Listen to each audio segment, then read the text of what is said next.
to the Everyday Guy Show. Every day, Brought to you by the Everyday Guy. anyway, For the Everyday Guy. any day. This is for the Everyday Guy. What'd you say? So, something that's been on my mind today is this notion of self-motivation. I start my day at 1 a.m. A lot of people go to sleep at 1 a.m. I'm fully realized as a man by 1:13 a.m. every day. I start an audiobook at 1 a.m. at double speed while holding a plank simultaneously for 4 hours. Sometimes the book's over before then. I still hold the plank for 4 hours. Sometimes it's my book, right? Now, let me expand on that a little bit. It's more or less not talking about me directly motivating myself. It's more, how do you go about situations in where people that are in your circle are demotivated to do anything, yet you want what's best for them, and you try to help, but it's always that yeah, or but you know this, and I'm going through that, and I'm feeling this way, and it's like, Reminder, if you're a man, you gotta stop being a feminine ass. Papi, say no. Stop being a people pleaser. If you don't like something, you say no, and no. Stop complaining, mother. Shut the up and work. okay, feelings are real, fully understood. However, feelings are not going to pay your bills. Feelings are not going to get you from point A to point B. Feelings are not going to do anything besides The land of make-believe. make you feel stuff. Like, I don't know what else to say to you. Like, this is real life. Like, if you want something, regardless of how you're feeling, you need to pursue it. And I'm just not sure. I'm not sure what you're supposed to do as a good homie. You can't want something for somebody, they gotta want it for themselves. Like a lot of time, I feel like I try to force stuff on people because I'm just so excited. Like, bro, you should try to, follow what I'm doing and, probably work out better for you. When people come to me with their problems, I try to, do what I'm doing. But I guess it'd probably be better if you just live your life and inspire people by them watching you instead of preaching to them. Like, at what point is it overtaxing on you? At what point is it acceptable to continue to try and motivate someone? At what point does it become a disservice to your well-being? Yeah, this is a very, very loaded question. So let's break it up into pieces. The first part is motivation. You gotta be able to compete, still sharp and still. You gotta get out there and you gotta earn your spot. It's not given. It's such a spoiled brat losers mentality that's it's annoying. If somebody can't motivate themselves, well, what the am I gonna do for them? Let's start there. I cannot afford to be a crutch for somebody else, and this is coming from a place of understanding, sympathy, empathy, love, and you mentioned feelings. It's not a bad life. It's just a bad day. Every day ends, and a new one begins. Oh, come on.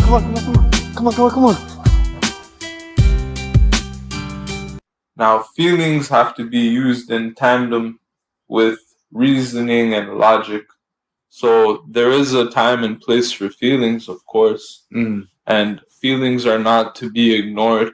However, we live in a culture where there's this whole emphasis and agenda to put everything onto feelings and process and unpack and do all this shit that, is it even important? First of all, what's the end goal? The biggest business you're gonna have to manage is your life. You know what I'm saying? Outside of all your other businesses, you're the business of your life has to be managed first. You know what I'm saying? That resonated with me. And let's work our way backwards from the end goal. That's how I'd go about it.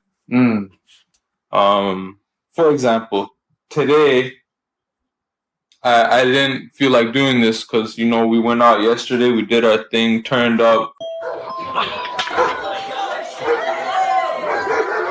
Yo, record this, bro. Pick a wall and stand on it.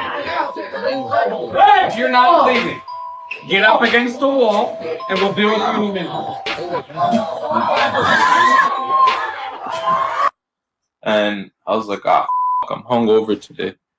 And I was thinking about not doing it today. But then I was like, now these are my feelings telling me, oh, I don't feel like it and this or that. And same ways it goes for when I want to work out, when I want to, not every day is going to be a day where I want to work out, right? Whoever is willing to self-develop and self-educate the most will end up at the top. If you want to dissolve your competition, dissolve them. They don't even exist. Self-improve every day. So I set the feelings aside and I just start going through the motions. Yes. Because the motivation is not there. And once I immerse myself in what it is that I'm setting out to do, the feelings follow. Discipline is doing what you hate to do, but doing it like you love it. I love that quote. Yeah, and that's what you have to do to be the best. Yeah. Motivation is, yes, it's a big flame that burns at the beginning. Anytime that we're motivated, we're like, yeah, we're going to do this right now. We're going to get it. And all of a sudden you start doing all these things to try to get to your end goal. But motivation is not something that's a constant. Motivation is a feeling. At least in my perspective, what you need is discipline. Discipline might not burn as bright, but it's definitely going to be in the back of your head, pushing you, propelling you forward to get to what you want. I think depression is a luxury. Wow. Because where I'm from, you can't afford to be depressed. You got to pay the bill, right? Right. So you got to go to work. Okay, a great way to sum this up. Feelings are like the weather. Man, it's going to rain, it's going to storm, it's going to be sunny.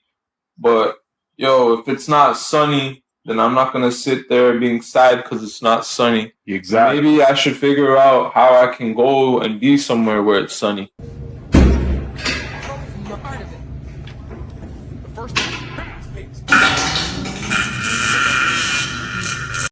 And that might involve not turning up on Friday like what I did yesterday, so that you're hungover on the Saturday and then you don't make the best use of your Saturday. And get an umbrella, fam. Yo. You know what I mean? Like, just because it's raining doesn't mean you're not going to go get if you can't afford an umbrella, turn on Rihanna's umbrella. And if you can't afford that, then just start singing it to yourself. You can stand under my umbrella, Ella, Ella, Man, go get a plastic bag and put it over your head and get shit done. Yeah, this is not a game. Yeah, go jam a hobo for a plastic bag if you can't get one. This is not a game. This is not a game. Oh, shit! Oh, hell! Oh, hell no!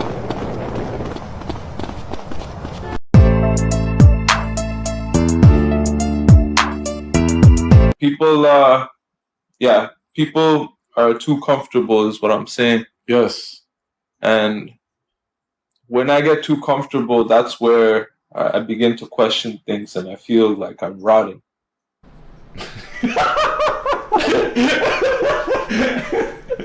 You're just decomposing there, The reality is that most people don't change. Most people live the same 6 months 100 times in a row and then they die. They go to the same places, they make the same jokes, they have the same small talk, they work at the same job, and then they die because they were never willing to be uncomfortable, because they were never willing to change. If I'm not progressing towards my vision and my end goal of what is it that I'm doing? Exactly. What is it? What's happening right now? And okay, so now it comes to the question about friends and acquaintances and people in your life and how am I to conduct myself?